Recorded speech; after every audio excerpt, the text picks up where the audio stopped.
Olá,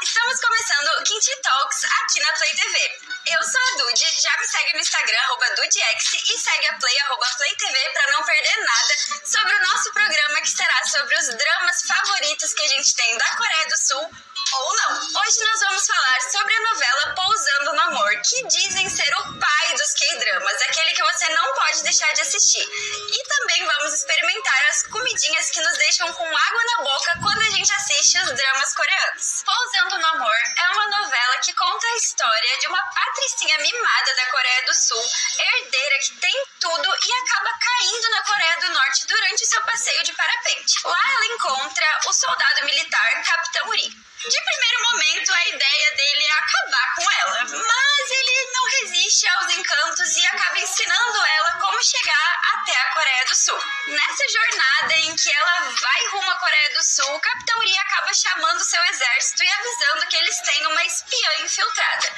Até o momento não se sabe o que essa menina está fazendo na Coreia do Norte. Ela atravessa a fronteira, segue o seu rumo, enquanto os soldados ficam desesperados porque eles sabem qual que é o destino dela, e ela, acreditando que chegou na Coreia do Sul, acaba se deparando com um vilarejo da Coreia do Norte.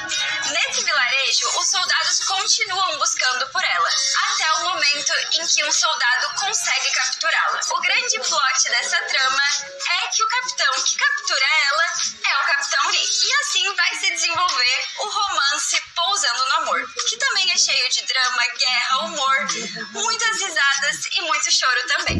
Eu achei essa novela um pouco ambígua pelo fato de ser a Coreia do Norte retratada pelos olhos da Coreia do Sul. No começo a gente fica com aquela sensação de como será que vai se desenrolar, o que será que vai acontecer, e também uma sensação de medo muito grande, porque o que acontece com uma sul-coreana que cai na Coreia do Norte? Eu achei que a trama ela se desenvolve de uma maneira muito real, a gente consegue se apaixonar junto com eles, a gente consegue criar essa sensação de realmente amor, desespero, pânico, raiva, o que foi muito legal que a diretora trouxe para essa história. E agora vamos falar um pouquinho sobre as curiosidades desse drama. É impossível que a gente fale que não existe uma química absurda entre o Capitão Ri e a Seri. Isso é porque a química também ultrapassou o set. Eles começaram a namorar logo depois que foi lançada a novela e hoje estão casados e inclusive têm um filhinho juntos. A segunda curiosidade é que o drama se passa boa parte na Coreia do Norte. Na verdade, ele foi gravado na Suíça, mas ele tenta retratar a Coreia do Norte. Dizem que utilizaram inclusive consultores norte-coreanos para ter uma maior veracidade nessa retratação. Eu fico um pouco em dúvida se realmente essa retratação foi real ou se foi um pouco daquela história de filme brasileiro em que a gente anda de girafa e briga com onça, mas isso é algo que a gente não tem como saber. A terceira curiosidade é que essa novela foi inspirada em um caso real. Em 2008, uma atriz perdeu o rumo no seu barco durante uma nevasca e foi parar na divisão 38, muito próxima à fronteira da Coreia do Norte. Na história dela, talvez não tenha se desenvolvido um romance como o da Seri e do Capitão Ri, mas foi o que inspirou esse romance que a gente vê hoje em Pousando no Amor. E alerta de spoiler que eu vou falar sobre o meu episódio favorito, que foi o episódio 3, que é algo que eu acho muito diferente também nesse drama, que é o fato deles terem se beijado tão cedo assim em uma novela coreana. Nesse episódio, a Seri, ela acredita que vai conseguir voltar para a Coreia do Sul e eles pegam lá o barquinho clandestino em que eles pagam com cartão telefônico o dono do barco e são levados até um navio maior em que ela conseguirá seguir para a Coreia do Sul. Esse episódio traz muita tensão pra gente, porque o Capitão Ri, ele tá fazendo algo completamente contrário ao trabalho dele, que é levar a Seri até um barco clandestino para ela conseguir cruzar a fronteira.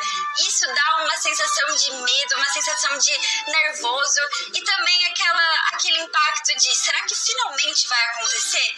E se acontecer, como que a novela vai se desenrolar? Então eles vão para esse barco clandestino e acaba que a polícia tá de olho neles e vai nesse barco fazer a batida para entender o que está acontecendo lá. E a única forma deles se livrarem dessa conversa perigosa com a polícia é fazendo o que todo drama sul-coreano faz: dando um beijo. O que é muito raro fazerem nos primeiros episódios. Mas a gente sabe, como o próprio Capitão Ri faz, e ele quebra a quarta parede conversando com a gente, que é uma forma deles se safarem dos perigos maiores. Então eles têm aquela cena super apaixonada do beijo deles, em que a Seri mal encosta a boca nele, mas a gente sabe que representa ali o início oficial do romance, do amor entre o Capitão Ri e a Seri. Os meus personagens preferidos dessa série com certeza são os protagonistas. A Seri e o Capitão Ri são personagens muito bem construídos, mas a gente não pode deixar de falar também sobre os melhores amigos dele e as melhores amigas dela, que trazem aquela sensação de leveza, de mais humor, comédia e também aquela sensação de lealdade entre amizade. A gente vê na série a importância desses amigos do Capitão Ri e da Seri.